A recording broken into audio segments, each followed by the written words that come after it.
Steel plant ప్రైవేటీకరణకు మొదటి నుంచి వైఎస్ఆర్సీపీ వ్యతిరేకమన్నారు మండలి ప్రతిపక్ష నేత బొత్స సత్యనారాయణ. స్టీల్ ప్లాంట్ పోరాటం కోసం కమిటీ ఏర్పాటు చేస్తామన్నారు.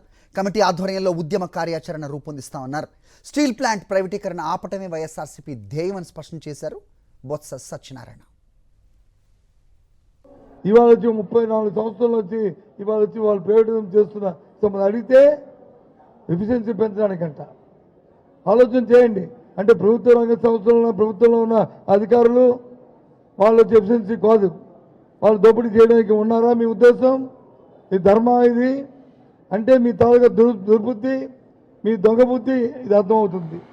కాబట్టి దీన్ని మనం ఎవరూ కూడా ఉపేక్షించడానికి అవకాశం లేదు. దీనికోసం వచ్చి మీ ఆత్మబలిదానం చేస్తారని నిరాదీక్ష చేశారు, అమర నిరాదీక్ష చేశారు, కొందరైతే పదవులకు రాజీనామాలు చేశారు మేము చేస్తామని చెప్పి. మళ్ళీ తర్వాత వచ్చి మా పదవి మాకు ఇమ్మని కోర్టులకు వెళ్ళారు.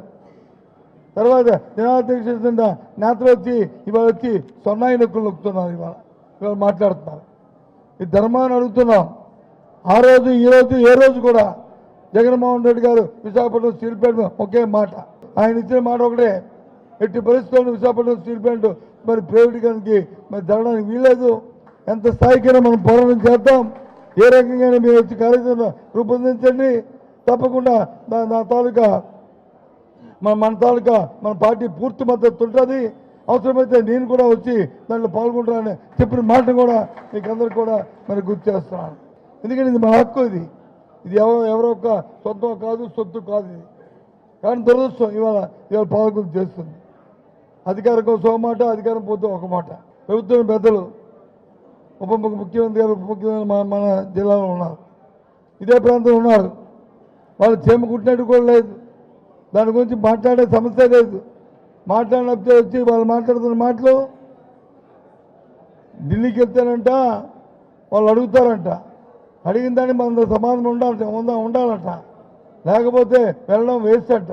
వాళ్ళు మాట్లాడుతున్న మాటలు ఉప్పుగా నిన్న వచ్చి మాట్లాడతారు. కనీసం వెళ్ళి ఇది మా బాధ్యత, ఈ రాష్ట్ర ప్రధానికి మాట ఇస్తున్నాం, ఈ రాష్ట్ర ప్రధానికి చెప్తున్నాం, విశాఖ ప్రజలుగా మీ అందరూ ఆందోళన చెందవద్దు, ఇది మా తాలూకా బాధ్యత. సరే ప్రతిపక్షాలు ఏమనుకున్నా, వారు ఏం మాట్లాడుకున్నా ఇది మాకు సంబంధం లే, నేను మీకు మాటిస్తానని చెప్పాల్సిన బాధ్యత ముఖ్యమంత్రికి ఉప ముఖ్యమంత్రి లేదా? ఈ ప్రజలు ఎన్నుకోలేదా మిమ్మల్ని? ఈ ప్రజలు నేను ఓటేలేదా మిమ్మల్ని? ఆ రోజే చెప్పారు మా నాయకుడు గాజువాకలో ఆ రోజు ఎన్నికల సభకు వచ్చినప్పుడు. ఒకవేళ కానీ కొట్ట ప్రభుత్వం కానీ వస్తే మీరు వచ్చి వాళ్ళకి పచ్చ జెండా ఊపినట్టు అవుతుంది, మీరు దురదృష్టం ఆలోచించండి, వీళ్ళు మోసకారులు దగాకోరులని ఆ రోజు మా నాయకుడు చెప్పాడు. ఆ రోజు నువ్వేం చెప్పావు? ఉప్పు కారం అన్నావు. మరి ఇవాళ ఏంటి ఉప్పు కారం? ఎవరికి పంపిస్తావు వీళ్ళు ఉప్పు కారం? ఎవరికి తినిపిస్తావు ఉప్పు కారం? ఏమైంది మీ పౌరుషం? ఏమైంది మీ తాలూకు చేవ? ఏమైంది మీ తాలూకా కార్యక్రమం అడుగుతున్నాం. ఏదేమైనప్పటికీ ఎవరేమైనప్పటికీ అధికారంలో ఉన్న వాళ్ళు ఎన్ని డొక్క తిరిగినప్పటికీ, వాళ్ళు ఏం మాట్లాడుకున్నప్పటికీ మనందరం కూడా మనందరం కూడా మన బాధ్యతగా, మన పార్టీ బాధ్యతగా, మన పార్టీ ఇచ్చిన నినాదం, మన పార్టీ ఇచ్చిన విధానం మనం వచ్చి మన ఒక్క వ్యక్తిని సాధించుకోవడమే మన తాలూకా ధ్యేయం.